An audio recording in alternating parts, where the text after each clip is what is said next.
Hindi tumitigil ang FPJ Batang Quiapo sa paghahatid ng mga bagong pasabog kasabay ng mainit na mga eksena sa kasalukuyang takbo ng kwento.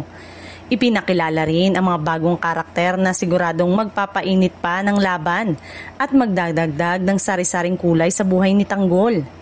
Kabilang sa mga bigating karakter ay ang veteran at batikang aktres na sina Perla Bautista, Richard Kwan at Roy Vinson. Aasahan ang kanyang malalim na pagganap bilang bahagi ng mas mataas na antas ng kwento. Baron Geisler, kilala sa kanyang matapang at intense na pag-arte, muli namang magbabalik sa Batang Quiapo. Maris Racal, Krisha Ta, fresh at dynamic. Si Maris bilang isang pulis, si Krisha sa isa sa mga batang bituin ng henerasyon ngayon. Kasama din ang aktres na si Alec Bovic, Via Antonio, Tita Jegs at Ate Morena ng OG Diaz Showbiz Update. Ang pagsasama ng mga veterano at bagong henerasyon ng artista ay patunay na walang tigil sa paghahanap ng paraan ng Batang Quiapo upang mas lalo pang patibayin ang kanilang kwento.